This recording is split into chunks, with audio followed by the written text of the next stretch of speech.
Welcome back to Rocket Talk. My name is Connor, your host for today. With me in the studio, we have special guest Johnny Lorem. Whoa.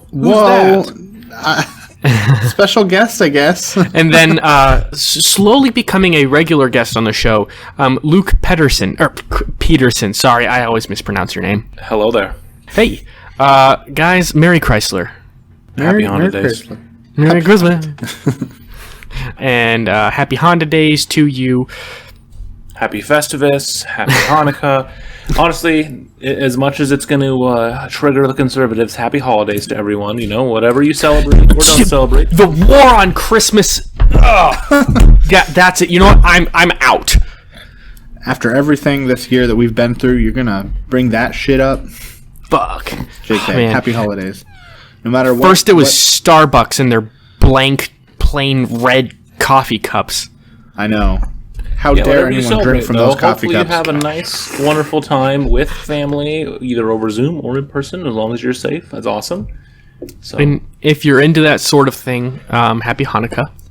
yeah, exactly. Well, yeah, hopefully all of our Jewish friends that are doing Hanukkah right now, hopefully they are having a great time. But yeah, hopefully everyone has a happy holidays of some sort, whether it's Christmas, Hanukkah, Festivus, and any of that. So. Mm-hmm. And let's start off real quick with a bev check. What's everyone drinking?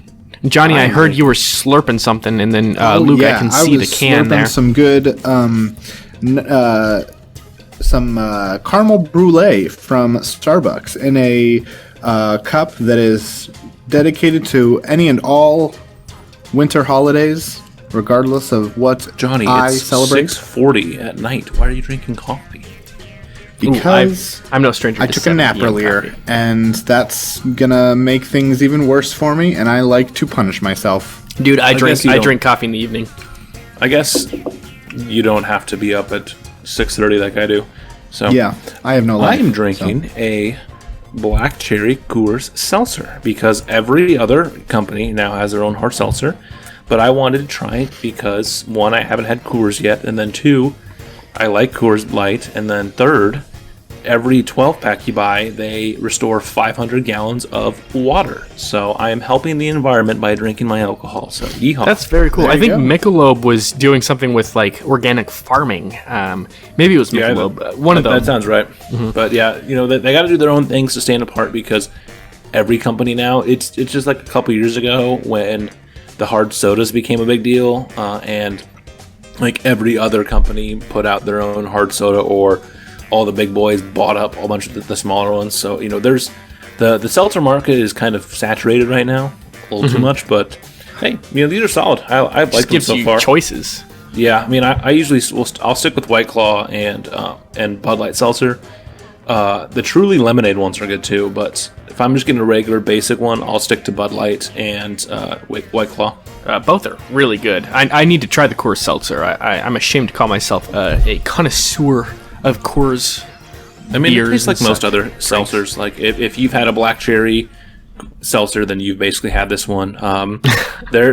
So they have mango, black cherry, lemon lime, and grapefruit, and they're all solid.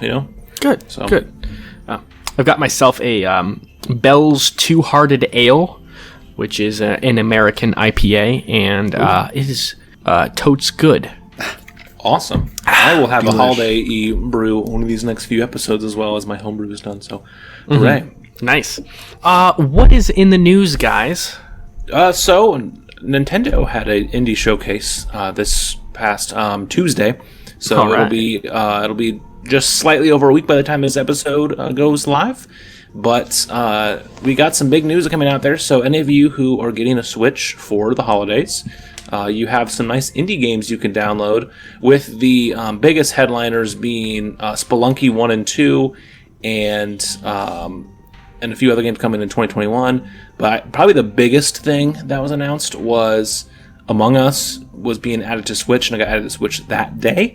So now people like Johnny, who maybe don't have that good of a phone, can now see what the hype was about, because Among Us became one of the biggest games of the year this fall.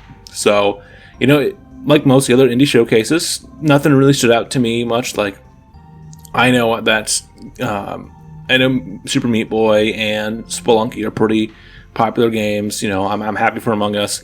I'll probably pick that up soon as well. But you know, it was a solid thing. You know, I don't play a whole lot of indie games, so I'm sure a more indie gamer would love this more. But it was pretty cool. Johnny, as the Nintendo nerd, what did you think about this indie showcase? Well, aside from this indie showcase having a serious lack of an additional 5 Smash characters, Breath of the Wild 2 trailer, and Metroid Prime 4 information. Yeah, how could they leave that out? Those smaller titles, of course. I know. In indie world of all things, like what the hell?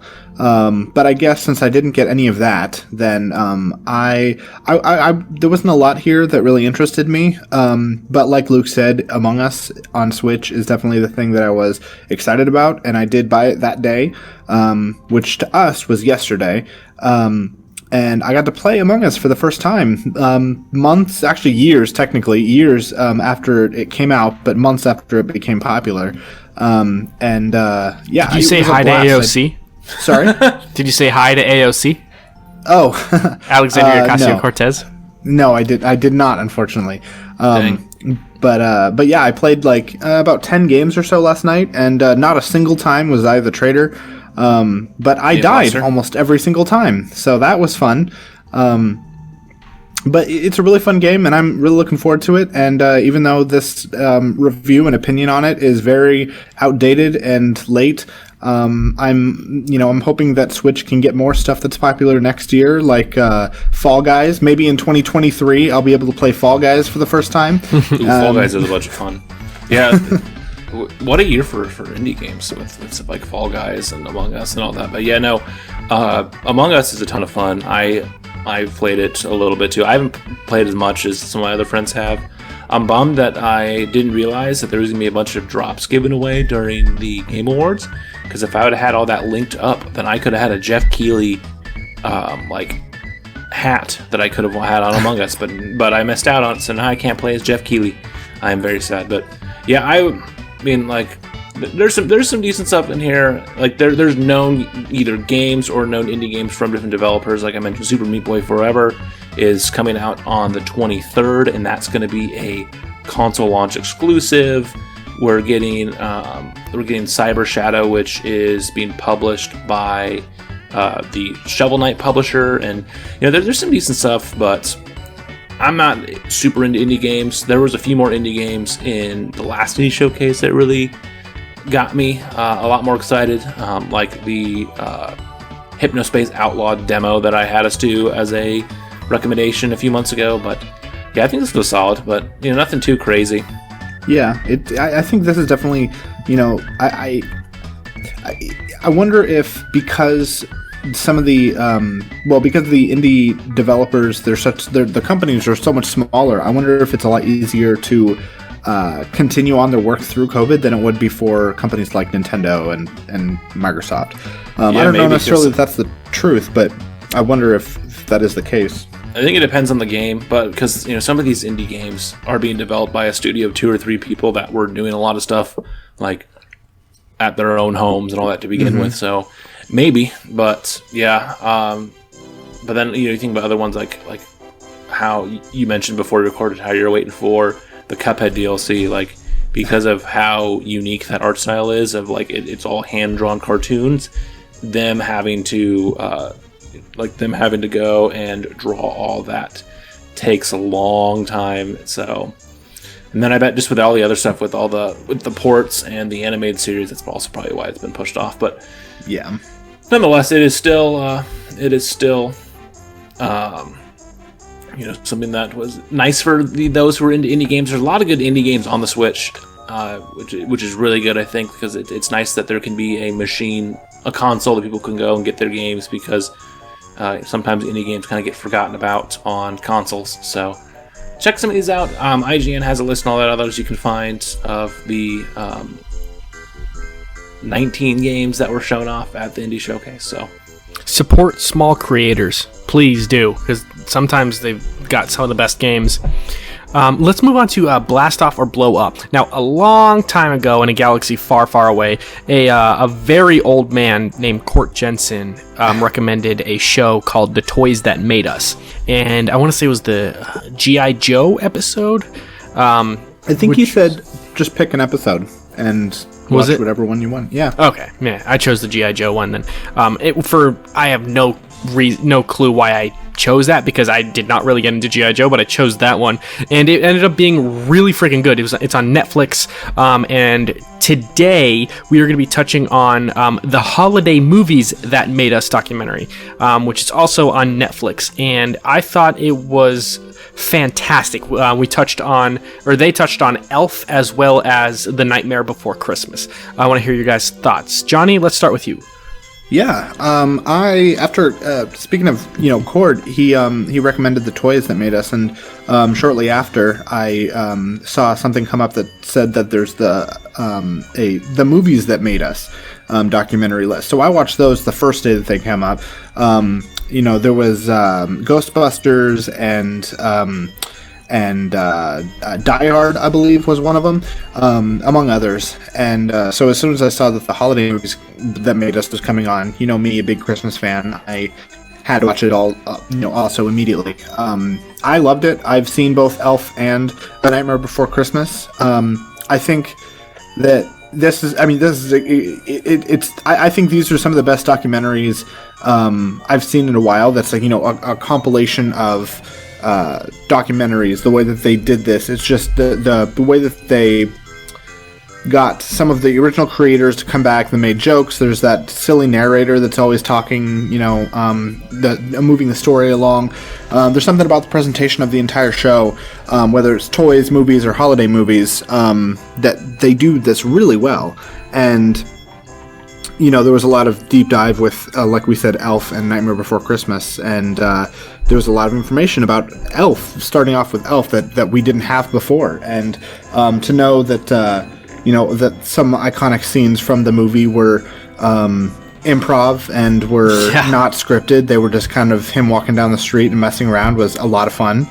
And also it's a good reminder that Will Ferrell was a nobody, essentially, around the time of the movie that it came out. Because I guess I didn't really know who he was until maybe that movie, or maybe a little bit after. But I would have assumed that he was famous for a while before, but that's not the case. Because he was on SNL, and that's where he got stuff. But in movies, he had mainly been before Elf. It was a lot of more supporting roles, like he's in Zoolander and all that. Before Elf, Old School was just one of his first big starring roles, and so this and then those are some more cult classic episodes. This was one of his first big widespread release movies that people saw, and then this and Anchorman really helped him propel him up to being one of the top comedians in the film industry. Oh yeah, and Luke, I'm sure you learned quite a bit from both of these documentaries. Yeah, for sure. The way that the jump cuts are is definitely a little interesting at times, but also these are great movies, so it doesn't bother me. It's better to watch these movies after people have seen them, obviously, because then I think that could be really annoying if someone hasn't seen it. But yeah, I love how they do it. Like you mentioned, I haven't watched the movies that made us or the toys that made us beforehand, but I've heard about them and heard a lot of great things. And just the way that they did it is really nice. Like I said, and I love these type of informative takes on things, finding stuff out, because there's so much uniqueness about movies. Will Ferrell ad-libbing a bunch of these scenes is not something new in comedy movies, but it's always fun to figure out how much it is. For instance, Caddyshack is one of my favorite movies, and basically all of Chevy Chase and Bill Murray's scenes in that movie were completely ad-libbed, and stuff like that. And so it's always fun to find out, okay, we knew about those for years. What are some of these other movies, say Elf and all that? And just it's a great show. I would definitely recommend anyone watching it. It's always fun to have things to throw into your tradition of watching around the holidays. Hell yeah, and I have to echo, the jump cuts are a bit jarring, but I mean, after a while you'll get used to it. And if you're into behind the scenes and you think that the recording of a movie, the way that they do that is just as interesting as the end product, this is definitely something you should absolutely check out. There's a lot more to green lighting a movie there's a lot more for getting permission to green light a movie than you would expect, especially with Nightmare Before Christmas. That had a slew of problems that they had to overcome, and especially because it's stop motion, which takes forever. But once you get that movie green lit, it doesn't necessarily mean that there's a plan. I mean, I didn't realize that they'd been shooting the movie for, at that point it seemed like weeks, maybe months, before they actually even had a script. If you guys remember that from the Nightmare Before Christmas part. Which is also so crazy because, like, usually you want to have, the script done first. Obviously, you'll make tweaks throughout the things, but yeah, it's crazy. Well, another fun one about the Nightmare Before Christmas is like just how you mentioned how long that took. They were starting production on like the animators started production in 1991, and this movie came out in 1993. Like, just a lot of stuff like that. Like, all right, we're gonna go to work for 12 hours. We're gonna get this 2.5 second scene done. And I was like, Jesus Christ, that's got to be like so mind-numbingly boring. I mean, not for stop motion animators. Yeah, like I know that this is one form of art, and anytime that there's a form of art, there's an artist out there that this is their passion. And so I know, obviously, with this movie and and a lot of other stop motion projects out there, there's people who are passionate about this particular kind of art, but it just, for me, somebody who's not, well, one, not an artist, and two, not specifically an artist with stop motion animation, this seems like the most punishing and like it just seems like way more work is put into it than anyone will ever appreciate except yourself. And it's like, yeah, I can agree to that. If you make a movie that's that looks like it's stop motion but it's not, then for somebody who's enjoying it, there's not really a difference between, whether it's genuine or just animated that way. But the artist is putting so much work into it presumably because they're so inspired by this particular kind of method, that it just seems almost like it's more despite the struggles of it rather than because of it. And it's a much more tedious labor of love. Than something else like South Park. South Park was stop motion, you could say, quote unquote. They had felt prints, and they would just animate the lips mostly. That's why there's so little movement in the beginning. But then now it's animated using computers and stuff like that, so it's a lot you can edit. They still do it similar, like the art style thing. But yeah, think about like this movie took a couple years to make. Has almost 110,000 like stills for a movie that is 76 minutes long. So like that's even for kids movies that's relatively short. Like, exactly. Jumper is one of the only other movies I can think of that is roughly that same that same time period. That one's only 88 minutes. So it's like that's pretty short for a movie, but also it takes way too long to do this, and so it makes sense. But yeah, it definitely was interesting to see all these behind the scenes things, and just like how the doubt behind both those, because it's like how the studios weren't knowing if like Elf was going to be a success, and then moviegoers like loved it. I think it's also a documentary, and this is not the focus of it, but it's definitely mentioned. It's like studios really need to get out of the way of creators. That way the creators can get shit done. And I think the ultimate antagonist of all of these characters, of all of these workers, is the studio. And I think 99, and this of course is just it's a blanket sweep, but 99% of movies' troubles come from the studio. And if the studios can just shut up Star Wars. Shut up so that the people that actually know what they're doing can get to work. I think they'll benefit a lot more from their patience. Let's give this a blast off or blow up, although I think we all know what it is. Luke? Yeah, I definitely give it a blast off. Like I said, probably the only hindrance I would really say for someone who's obviously seen these movies is the jump cuts can kind of get you at first, but like after a few minutes you'll be used to it. But yeah, definitely, especially if you really do enjoy these movies or like want to get a deeper appreciation for them, then I definitely would give this a blast off for sure. Johnny? Yeah, also definitely a blast off. I'm a big fan of the original, the movies that made us documentaries. Jump cuts in these kind of in documentaries like this don't really mean as much to me as they would in like some big movie, in some big non-doc movie. But yeah, it was great. I think I haven't seen Elf in years, and so I think I had more of appreciation of this documentary than I did of the movie itself. So yeah, it was definitely a blast off for both like episodes of it. And as anyone can guess, I'm also going to give this a blast off. The jump cuts, while jarring, you are able to get used to. I think it does interrupt the flow just a little bit, but if you can get past that, there's quite a bit of information for all sorts of movie nerds to enjoy. Definite blast off. All right, let's move into the topic of the week. And our topic of the week is Christmas in general. Everything about Christmas, from the lore all the way to our old traditions. And no, we're just going to go over mostly Christmas movies. And we're going to talk about, our favorites, some of the underrated, some of the really overrated and overplayed, as well as maybe some traditions around Christmas movies. Some people in my family isn't this way, but I used the neighbor who lived behind us, our backdoor neighbor. They always choose one particular movie, and it has to be on Christmas Eve at like a certain time. I want to say it was like 7:38. I can't remember the exact time, but they're super finicky about it for whatever reason. Let's dive on into it. So, what are the movies that you guys watch almost every single year? Mine is easily Christmas Vacation. That is definitely one. So, with me not being home for Christmas, it is a little different this year.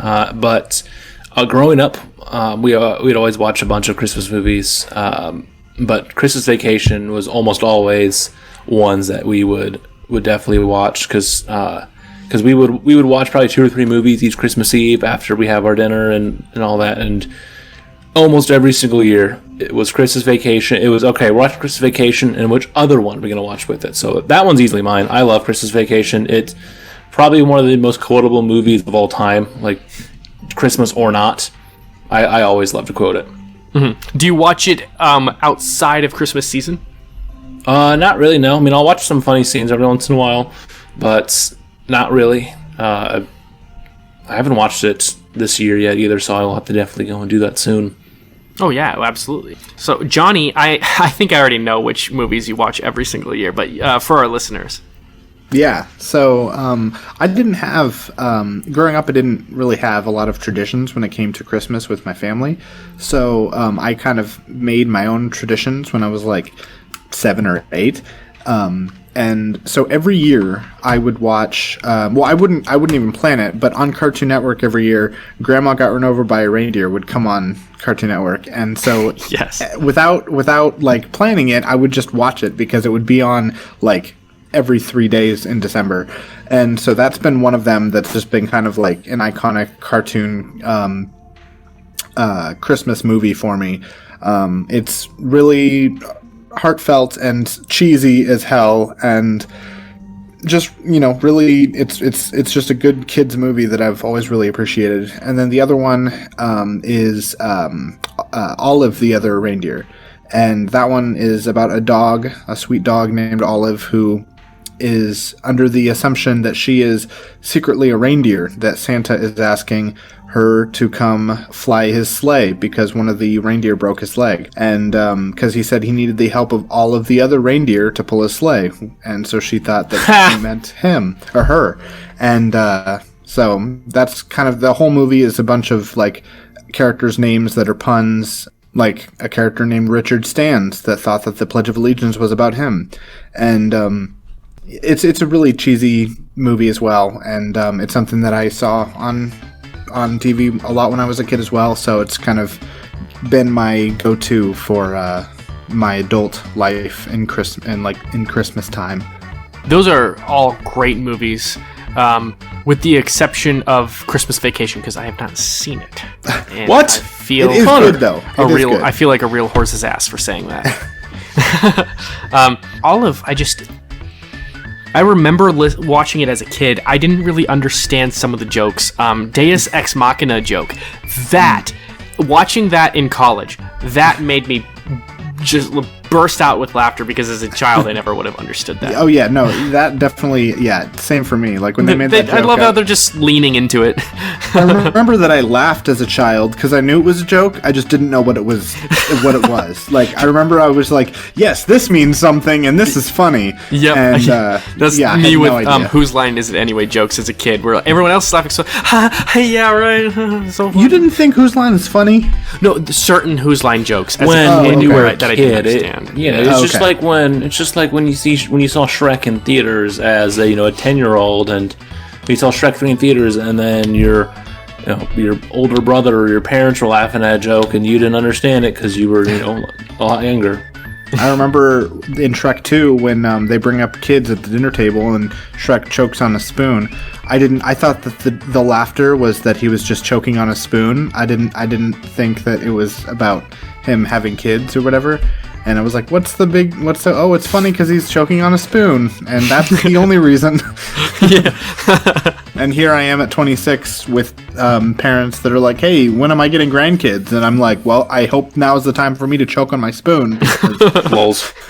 It's funny because he looks funny while hacking up a spoon. Yeah, exactly. That's the comedy of it. Yeah. Have you guys ever seen White Christmas, starring Bing Crosby and Danny Kaye, Rosemary Clooney? I have, because you got me to see it. Yeah, but there is a reference to that movie in Christmas Vacation. So you should absolutely see it. It's really, really good. And Bing Crosby is my favorite adult contemporary singer, my favorite crooner. I love me some Frank Sinatra, but I knew Bing first. You guys should absolutely watch it because it's hilarious and it's really old, from 1954. Connor, you are such an old person in a young person's body. I was prepared for no one to have seen that movie, with the exception of Johnny. No, I mean, I've seen some other of the classics ones. I mean, I'm sure it's been one of those that I've seen some of it on, it's been on TV, and I've seen clips of it, obviously, but it was the same until a few years ago with It's a Wonderful Life. I didn't see It's a Wonderful Life till maybe 7-8 years ago, all the way through. Mm-hmm. But then my mom, that was one of the ones that we watched Christmas Eve, was she wanted us to watch that, and that's a great movie too. But there's some older ones that I haven't seen, mainly because we love Christmas Vacation so much that we would just rewatch that one every year. Of course, yeah. And I also have not even seen It's a Wonderful Life, so there's two classics I really need to see. That's a good movie. I haven't seen Miracle on 34th Street either, but there's enough spoofs on TV of It's a Wonderful Life that I get the gist. Okay, I don't need to actually see. Yeah, I mean, every TV show has done a Christmas episode where it's a spoof of It's a Wonderful Life. Is that what it's called? Yeah, that and Christmas Carol have so many spoofs. Oh my gosh, yeah. It's there's so many spoofs because it's so ubiquitous throughout our culture. If you just see SNL and then some people in this such and such classic movie, or they're on YouTube and they they spoof certain parts of it. It's you don't even need to see Field of Dreams. You already know what's going to happen. I do have to ask, and this is where we're probably going to get a lot of, I have to ask, overrated movies. What movies are you just tired of, or you think it's good, but because it's so overplayed that it's just it's been ruined for you? I think I already know the answer, but I need to hear it out loud. So one I have is The Polar Express. It's an okay movie, but people people put that in with some of the other classics, and I like the book as a kid, and I've seen the movie, and I was I mean, surprisingly enough, not a lot of people like that. I think it only has a 56% on Rotten Tomatoes. Because most of my other most of the other big movies that people not everyone likes more of the movies. I'm gonna say if we talk about underrated ones, I like Home Alone 2. I know that's a disliked one. I don't like Santa Claus 2 or 3, and like those are like not even considered that good either. So I like Christmas of the Cranks, which is another movie that it gets thrown up there in the bad Christmas movies. So I don't know. I usually those ones when you find those lists of the most overrated Christmas movies of all time, like it's either movies I've never seen or I just disagree. So I want to throw in A Christmas Story in there for overrated or maybe overplayed. I genuinely love that film. I look forward to it every year. But it is on 24 hours. Yes, at Christmas time. It's so overplayed, and my wife genuinely loathes the film. She's never enjoyed it at all. And I guess I can see that. Can't really blame it. It is kind of a different sense of humor because, like the way that they portray this family, the way that they portray the world around them is a bit hard to swallow. I'm not even sure how to really describe the humor to someone that's never seen it before, but it is different for a Christmas film. Yeah. Johnny, what about you? What are some overrated movies that you're just tired of? Well, yeah, A Christmas Story is definitely one that I agree with. I've seen it once or twice when I was really young, and I just didn't get the appeal. And another one is, and this is less so, but still kind of just one of those, like, to me, generic movies is Tim Allen's The Santa Claus. And not to mention it's sequels, but it's just like Tim Allen is like notorious for being the Christmas guy because I mean I think he's in other stuff that's not just those two movies that's Christmas related, but like Toy Story 1. What? Well, like Toy Story 1. Yeah, but yeah, it's just movies like this that are just I don't know. It's nothing special, and I see it on every single year, and I'm like, okay, well, skipping this one. Because he's obviously in those three, and then he also is in Christmas with the Cranks, which is a pretty funny. That's one. Right. But I don't know. I like Santa Claus. What's funny about it too is just like all the different like actors and actresses that are in that one. But the funniest thing is like there's a whole trilogy based off of the idea of Tim Allen killing Santa Claus, and like that's, like when you think about it that way, it's like like this whole idea of a film series is that man murders Santa, well not really murders, but man kills Santa and has to become like, and his curse just becomes Santa from it then, and I really like how much they yada yada it, with the exception of him becoming the Santa Claus. So it's like they don't really talk about like, is this just like a permanent rule, and who set this rule, and who if someone kills Tim Allen, do they become Santa Claus, or is this just like a special deal or something like that? What happens if like a woman kills Santa Claus or a non-white person? Like there's so many questions. It's like what happens then, and it's like how long does this last? And gosh, there's a can of worms you're opening. But Johnny, you're wrong. Santa Claus is great. It's not overplayed. Like, as much as I love Christmas Story, that is an overplayed movie since it is on TNT or TBS, whichever network, literally 24 hours straight. It's like what other film gets treated like that? 24 hours. None of them. And it's why specifically this one? I guess because it is about as easily digestible as all the other. It's more easily digestible than all the other films because there is some elements of not really like Christmassy family fun time, like the bully with the yellow eyes, which is a sign of liver disease. It's probably just because it was one of those that they were like, we own the rights, let's do it one year, and then it just stuck. I mean, we had the discussion, so now I also have to ask, are there any underrated films that you guys think need more love? Jingle All the Way. Jingle All the Way is one of the best Christmas movies. I will die on that hill. Having a movie with Arnold Schwarzenegger and Sinbad together is so good. And going back to talking about movies that like have a joke that you don't get, a joke that I did not understand as a kid that I picked up more recently when I watched it is when they're trying to get the balls to get the Turbo Man doll. Sinbad's character like people are beating him, and he yells Rodney King, Rodney King, and it's like as a little, like 8-year-old, I was just like, why is he saying this one random name? And then as I got older and learned what happened with Rodney King, it's like, oh my gosh, that is crazy. But I love Jingle All the Way. That's one of my favorite Christmas movies of all. That and Christmas with the Cranks are two movies that usually get more negative reception to them, and I just disagree. Like, Jingle All the Way is just, I think what makes it so like fun is the fact that it does have such a like weird mix of having Schwarzenegger, Sinbad, having Phil Hartman, like having Jake Lloyd before he killed Star Wars, but like the fact that the three main dads in the movie are Schwarzenegger, Sinbad, and Phil Hartman is just like such a weird but funny mix. Yeah. Johnny? So for me, there's one that came out just a few years ago called The Night Before. Starring That's a funny movie. It is, starring Joseph Gordon-Levitt, Seth Rogen, and Anthony Mackie. And it is very funny. And I feel like because it's newer and it's not a part of the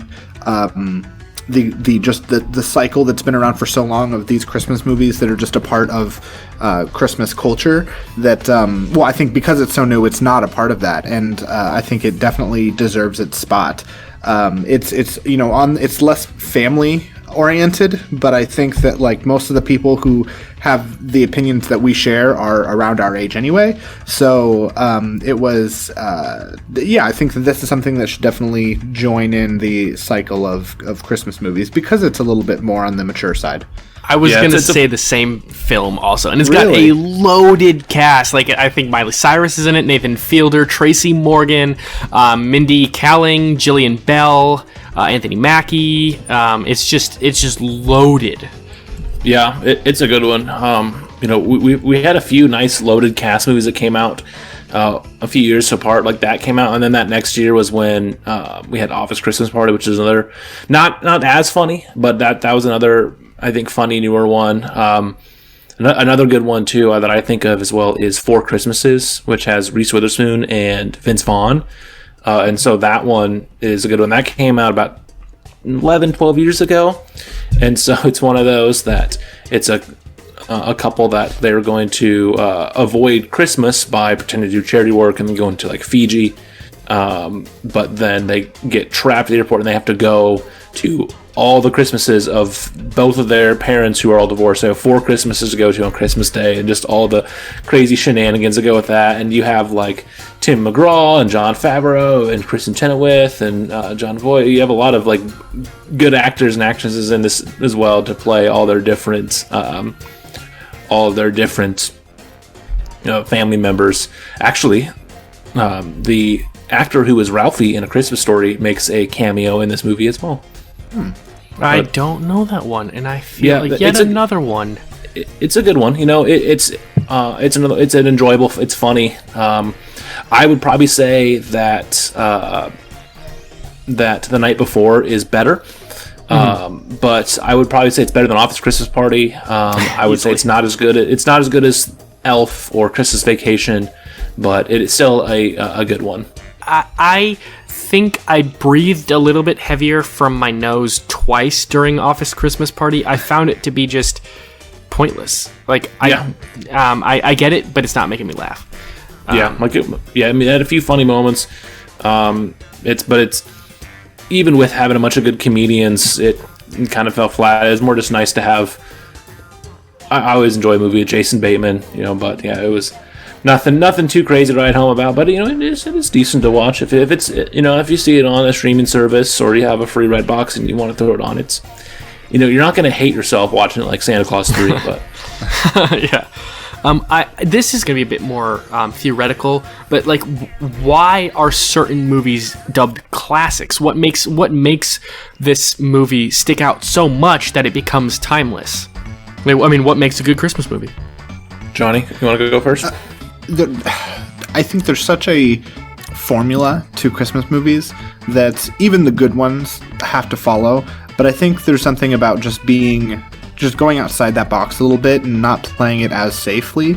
I think the most iconic ones like that. Like some of the ones that we've mentioned tonight do something to go just a little bit outside of the box.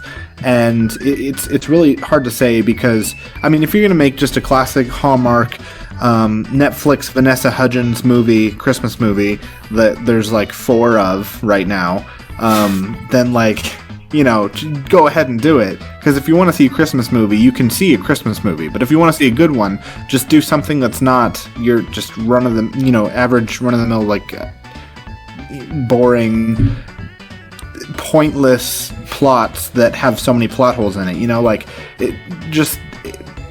I don't think that it's that hard to be above most of the rest because of the bare minimum that people seem to think that, like, in a Christmas movie, you just need to have a sappy story and a good message at the end. And even if that message doesn't coincide with the entire rest of the movie, that's okay because you're just making a Christmas movie. So I guess, long story short, it's just like the best are those that try to actually do something with the Christmas formula that hasn't been done before, or at least hasn't been done very often. Mm-hmm. Yeah, I think it all just depends on when it came out and like factors like that. Because like especially some of the older, more classics, things like It's a Wonderful Life, and even though more as a story that then got adapted into movies, things like Christmas Carol, like the ideas of being grateful and all of that definitely like has helped for some of the older stuff in there. And then I just think that ones that are like timeless, like obviously things have changed over the years, but stuff like Jingle All the Way, where there's a hot item that people want every year that is always hard to find, whether it is a Turbo Man doll or Cabbage Patch Kids or a PS5, like because of the Christmas season, even in a pandemic, we're still having like big ticket items that people are wanting to get, or there's just the goofiness of trying to of families interacting that maybe don't get along, or trying to fit everything work when you have a big family. Like, there's a lot of like goofy stuff like that all comes together. That I think can help certain movies, and then when they release who's in them can help as well, because like even like a movie like Elf, like as much as I love Elf, like it is a pretty run-of-the-mill type of story. Like doing it as a human that is raised by elves is sure, it's a unique take, but for like the whole idea of person who loves Christmas convinces person who hates Christmas joy and gets them to and stuff like that, but like the whole true meaning of Christmas type of thing that you always get, we get a lot of stuff like that in all these movies, but when it's done well, then it is then I think it's solid. There's a certain, like, of course there's a certain formula that goes along with it, but I think if you can shake it up enough, like you can throw in enough, what's the word, skepticism, you make the protagonist really earn it, that moment at the end, then it can be kind of I think that's when it starts to become a head above the rest. Like, I'm going to throw in Polar Express, the main character whose name I don't even know. I don't think there is a name for that character. He doesn't earn that moment without his struggling at the beginning, because he is a skeptic the entire time, which I really appreciated, because I think that is a more unique take, the way that he earns his moment with Santa at the end, especially because of what he went through. And it wasn't just believing in Santa Claus, but like believing in ghosts, maybe, with that hobo on top of the train. Spoiler alert, by the way, for the ending of Polar Express from whatever year it came out in. I think it was the very 2004. first... 2004. Wow, it was 2004 was the very first feature-length motion-captured animated film. I thought it would be way earlier than that, but interesting. I do have to say that there is something, even though I was just trashing on like the typical Hallmark-esque Christmas movies, I think that there's something about it that's just kind of like, in the same vein that people like to watch like Jersey Shore or like just trash TV. I feel like trash Christmas movies are just as enjoyable in a different sense than quality television. I will absolutely agree with that. Although I have to say that formulaic does not necessarily equate to trash. No, not necessarily. But not all formulaic is trash, but all trash Christmas movies are formulaic. So it's one of those, like, it's one of those. I just, after knocking Vanessa Hudgens for a moment, I had to go on Netflix and see how many Christmas movies she was in, and she's in 3. 2 of them are, there's a sequel to one of them, and then there's just a different one altogether. And then there's a Princess Switch, Switched Again, and also The Night with a K, like Knight in Shining Armor, The Night Before Christmas. And then Netflix also has Christmas Prince, The Royal Wedding, and The Holiday Calendar, just to name a few. And just looking at all of them, if you want your trashy Christmas movies, you've got it. If you've got Netflix, you are set. And honestly, this has been such a trash year that I am thinking about just binging all of these movies that I've never seen, because what better year on Christmas than in 2020 to binge just trash Christmas movies. I have to agree, but after a while of consuming that trash, it will become the greatest thing you've ever seen. I think so. This is from a guy who watches Storage Wars, because after a while, it starts to become really, good. Oh, and I have to add that I didn't know about all this until I watched Drew Gooden. He's a YouTuber, and he made fun of just a bunch of Christmas movies. And actually, he pointed out to me that at the end of, I believe it was Princess Switch and Christmas Prince, maybe 2 different Netflix movies, because there's the Christmas Prince and the Princess Switch, 2 different Netflix movies, they managed to have a cameo in the others, which confirms a Netflix Christmas universe. Cinematic universe. Yes. Cinematic universe. And that is what I'm here for. So if you appreciate your Marvel universe or your DC universe, well, there is now officially a Netflix Christmas cinematic universe starring Vanessa Hudgens. So I'm going to put that out there in case you were wondering. I cannot wait until we see the ultimate crossover in the Christmas version of Avengers. Oh, yes, absolutely. For those of you wondering, which I'm sure is both of you and all of our listeners, the Princess Switch is played by Vanessa Hudgens and Vanessa Hudgens. And then the Princess Switch Switched Again is starring Vanessa Hudgens and Vanessa Hudgens and Vanessa Hudgens playing 3 characters. Plays 3 characters? Oh my she gosh. plays 3 characters, all who switch identities with each other. The same 2 from the first movie, and then I guess there's an evil person in the third, and they do a 3-way switch on accident, and it's just Drew Gooden explaining it on his YouTube video was just the most confusing situation. But honestly, that's the kind of trash that I'm here for. You can tell that she has not had as much success post High School Musical like we've seen with Zac Efron. Yeah. But honestly, I'm not surprised that, I wouldn't necessarily say that the quality of her movies mean that she's not as successful, because there are some people who they are these kind of movie stars, and that is perfectly okay. I think it's trash, but there's, I'm sure, some, mid-40s mom drinking her wine with her Christmas movies that thinks this is the best thing that's ever happened to Netflix. So, it to each their own, I suppose, but,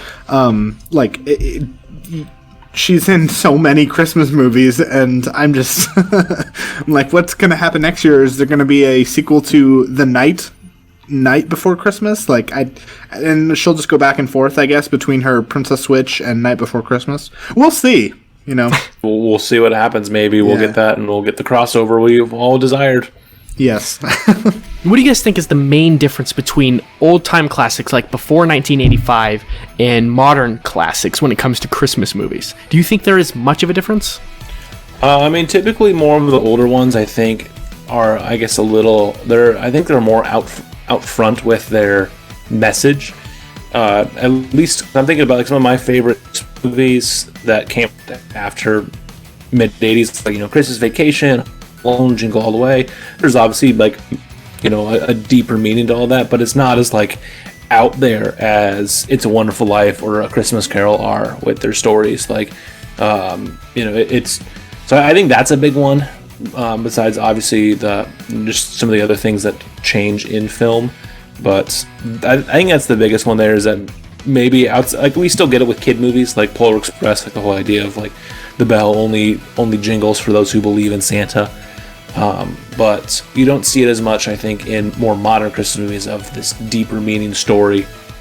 Yeah, I agree. I think that I think that one difference between like what some of the classics are and some of the more recent ones might be kind of like what I mentioned earlier, is that there's, because things have been done so many times, that I think more modern movies try to break out of the formulaic mold and do something that's just wild for a Christmas movie. Like maybe a movie takes place on Christmas, but that doesn't necessarily make it a Christmas movie, like Die Hard.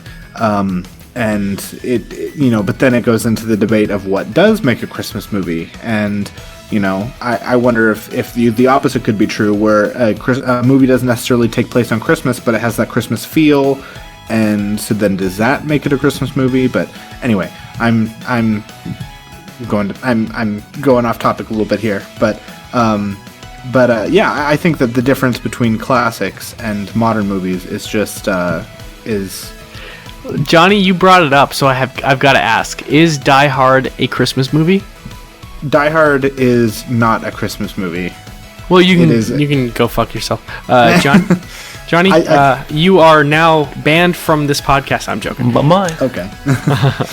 Luke, yeah, no, I do have to ask real quick. It's just a quick thing. So I will say yes, because sure, like, other movies take place at Christmas. Like, the end of Toy Story 1 is Christmas, but it's not a Christmas movie, because, like, we see a lot of stuff that's going on because of Christmas that's going on, like, with Now I Have a Machine Gun, Ho Ho Ho, and how Christmas in Hollis plays throughout the movie. Stuff like that. Like, there's things in the movie that would be in other Christmas movies, and it would go unnoticed. So I think because they if it didn't have, like, if it just opened up and it was Christmassy and, like, that's the last we saw of it, then I would agree with no. But since they, like, went in and put Christmas themes in it, even if it is subtle, it's enough that makes it a Christmas movie.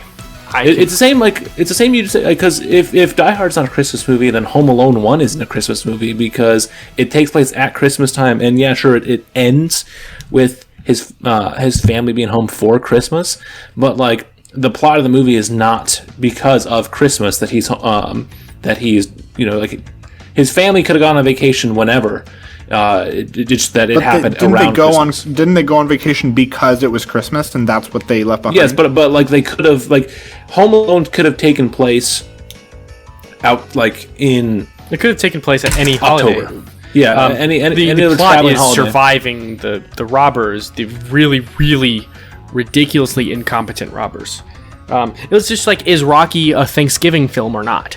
It's like Rocky is... There is I didn't even know Thanksgiving films were a thing. Well, I mean, like Charlie Brown, which is kind of the only saving grace. But one. Like, I mean, it has one scene that actually, like, that has Thanksgiving in it, but that does not at all necessarily make it a Thanksgiving film.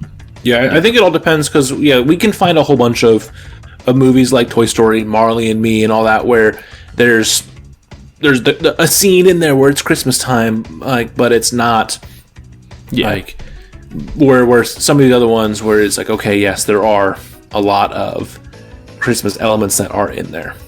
I mean, I have to agree with you on to some extent, but I'm just one that says yes, it's a Christmas film, and also no, it's not a Christmas film, because it's like, is a hot dog a sandwich? It's also fun to see people's answers, because people get so heated about it. Like, if someone, like, if Johnny said that it's not a Christmas movie, like, I mean, cool, I don't care. Like, yeah. I'm not going to be upset about it. It's going to ruin my whole year. Yes. I mean, it's just like, is a Cheeto a chip? Well, yes. Technically, yes. But also technically, no. And a hot dog is not a sandwich. Okay, Johnny, are you trying to die? Joking. Do we have anything else that we want to talk about on Christmas movies specifically? I guess Luke kind of went into it, but I'm curious about your answer, Connor. So, I mean, obviously, what I said, Die Hard is not a Christmas movie, and for the reasons I gave. What then makes a Christmas movie? Because, like I said, if it's not necessarily about the time, or it's not necessarily about the theme. Like Die Hard isn't necessarily about it, but it happens on it, and so there's themes around it that make it Christmassy. Whereas even like a movie I named, Grandma Got Run Over by a Reindeer, that's a Christmas film, but it happens the very beginning and the very end are actually on Christmas. Everything else is like, there's a whole scene that's like a whole part of the movie is in August. Like it's about the following year from one Christmas to another. So it's like, you know, some Christmas movies don't actually happen on Christmas. They're just about it. So what makes a Christmas movie a Christmas movie? It's going to be interesting because it's very dependent on the person's individual definition of it. And if someone has a different definition of a Christmas movie than you, then automatically that makes you wrong and that person right. And it's very individualistic. Which makes it not necessarily a fair question.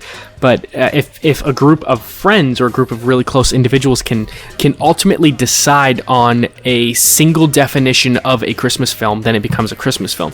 My individual definition of it is the whole plot, not just the theme, the whole plot has to revolve around something Christmassy.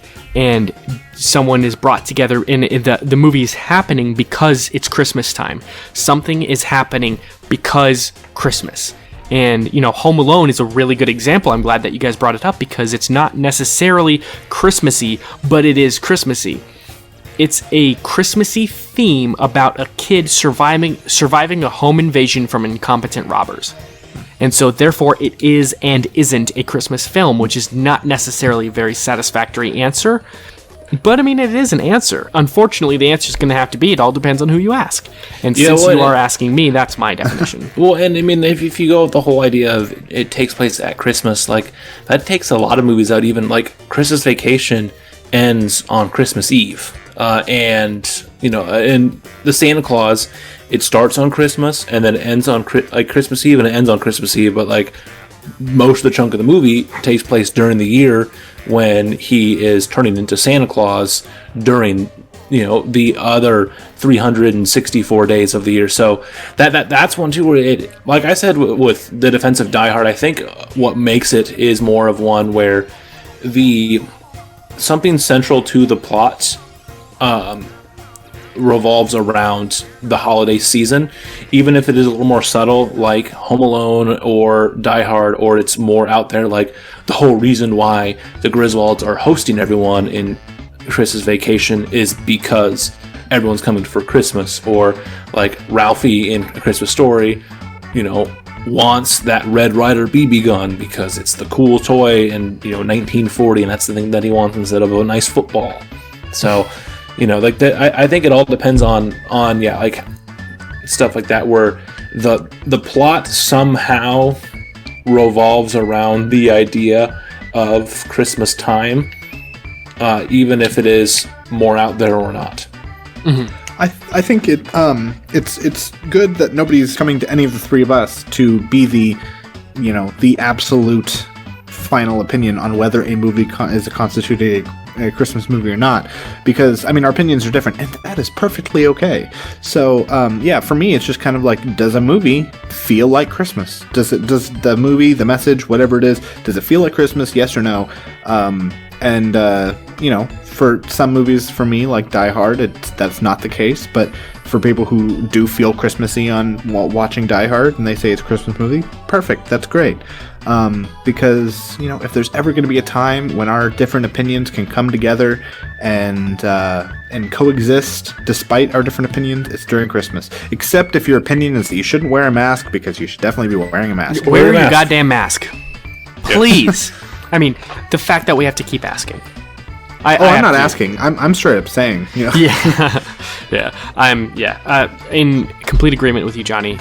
Everyone's got their own different opinions, even though it's not necessarily a satisfactory answer, because people want solid answers. Well, I think I think we mentioned a little bit in these last couple of ones. We mentioned it in our separating the art from the art type of thing as well. Is you just like. Everything is not just a flat black and white answer. There's nuance, and there's gray to everything from the idea of, can you separate an artist who maybe does abhorrent things with their art, or like the concept of a Christmas movie and what makes one. Like it's just one of those that, you know, we get so tied up in the idea of everything has to have like, okay, a set concrete answer, and a lot of things don't. Like that's one of the things that makes humanity so awesome, is that like there are things we can agree and disagree on, you know, while everyone who thinks that Christmas Vacation is not a good movie is completely wrong. Like they do still have their reasons why, and like it is nice that we can have stuff like that. Yes, absolutely. I'm really glad that I'm on a podcast with guys with different opinions, because we don't want to be going to the same people for the same answers for the same opinions, because then you're not learning anything. You're not actually growing. I think that's a great place to leave off the topic of the week, and we can move right on into our recommendations or lack thereof. What do you guys think? I think it's a great time to go into recommendations or lack thereof. Yeah. So, as you guys could probably tell, especially from if you guys have listened to episode 43, which please listen to episode 43. It's a really good one. It didn't have Luke, which is great. That was my favorite part. One of the best episodes. And it's like, oh god! Thanks again. Before we jump into that, thanks again, Gabe, for joining. We didn't mention that at the start of the episode. Thank you. Yes, Gabe, Gabe's a cool guy. Yeah, I got a little too busy with plans with some family in town for Christmas as well, but that's why I was not able to join and talk about my favorite things in 2020. But yeah, I'm glad we were able to get Gabe on. It's always fun to have our most famous listener join us, because he definitely is. Because as much as I love people like Old Man Court, my friend Zach, they don't have as many subscribers on YouTube that Gabe has, but.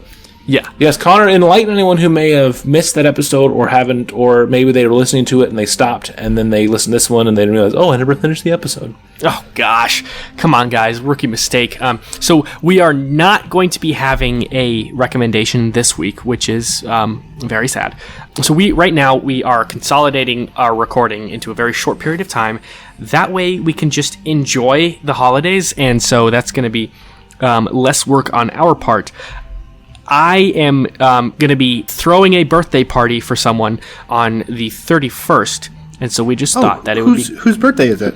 Tyler, my brother. Oh, Tyler. Oh, your twin brother? So you're throwing a birthday party for your twin brother who was born the same day as you. Interesting. Yes. Okay. Yeah, it's going to be I guess big birthday bash. Happy birthday to Tyler. For no reason, bring 2 presents. I guess that is a good reason to... let the listeners know what they can expect then on the following week's episode. Then, since Connor, it will be your birthday around the same time. So, really, for those listeners who have been smart and figured out that what we've done for my birthday, Johnny's birthday, and the few weeks Connor is off in quarters with us, it lined up with her birthday that we did a all about her episode. So next week, even though it'll be different time, but next week's episode we will have Connor's all about him. We'll have a few other stuff before the topic of the week, including Connor doing a no context review of the season finale of season 2 of The Mandalorian, so that'll be fun to see as well. But we will be having a nice all about Connor episode, so you can learn about Connor's lack thereof nerd knowledge that he has shown us in these last 44 episodes, and Connor can talk about how he's an old man. So gaining a little bit more knowledge every day, every episode with you guys. God damn, I love being on this podcast because I learned so much, and I trust both of you guys' opinions to your relative interests. And yes, I took the Facebook quiz, can we guess your age by your taste in music? And to absolutely nobody's surprise, they guessed I was 55 years old. I thought you were 55 years old. I thought you were turning 56 in a few weeks. Yep. And on the 31st, I will be turning 56 years old at heart, 25 in actual physical age. So we're going to be doing the recommendation then, as well as the next recommendation. So for those of you who don't know, my recommendation was The Shawshank Redemption, my all-time favorite film. Please. Yeah, I was not here last week to talk about this. That is one of the best things. Actually, I'll do a quick tangent on that. So, and I'll tell it again too when we record it. But when I had to get into honors English in 10th grade, one of we had to write a paper, and it was writing one on a book that's been turned into a movie and compare it. And so I actually read the book first before I saw the movie, which is a fun thing that I was able to do. But yeah, that is a great movie, also a great book. It is a novella by Stephen King, so read that as well, and then go see the fantastic movie. Yes, and I believe that Red was an actual Irishman in the book, but they used Morgan Freeman in his luscious voice for the film. I can't remember that. I read that book 10 years ago, so yeah, I believe that I liked it, but I can't tell you. You know, and the movie does have Mr. Krabs in it too, so it does have Mr. Krabs, and he's a real son of a bitch. Yes. Yeah. So yeah, go and watch that film, and that's the reason. We're taking some time off, and but then we'll come back for my episode. Everyone figured that they would review my recommendation for my episode, and thank you so much for being with us through these 44 episodes and a lot more to come. We're going to be having plenty of great content coming in 2021. Episode 50, we're going to have a huge bash for it to celebrate our longevity and the dozens and several dollars that we have made. We might even be able to buy 5/17 of a CD or something like that with all the money we have made. We can get a whole quarter. Oh my gosh, that's going to be incredible. We can buy so many gumballs. Thank you to our listeners, and we're going to just keep doing this. We're not doing this. Clearly, we're not doing this for the money. We're doing it for the love of all things nerdy. This podcast is sponsored by Anchor, the easiest way to make a podcast. Visit anchor.fm to start your own.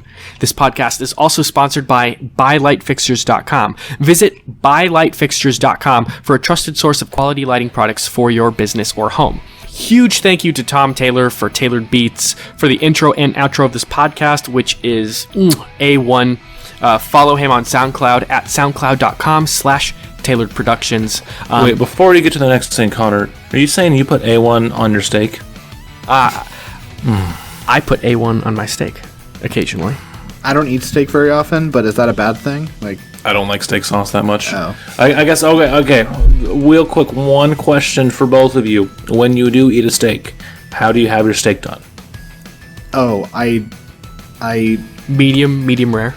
Okay, Connor. Okay, Johnny. Yeah, I would say the same, but I don't order steak ever. He's not the biggest steak fan. No. Well, sure. Okay, well, good. Because if either of you would have said well done, then I would have kicked both you off the podcast right here and there. So we're good. Ask them politely yet firmly to leave. Exactly. Yeah, well done steaks or a travesty. So yeah, that's my. If it's a family thing and they're like, "How do you like it?" I'd say medium. But if I was out at a restaurant, I would never order a steak. I want my cow to moo when I cut into it. I want it bloody. That's a good one. I am cow, hear me moo. I weigh twice as much. Let's not talk about that song. Okay, let's not talk about that. Go back to what you were going to say, though, after you talked about Tom Taylor and his wonderful intro and outro.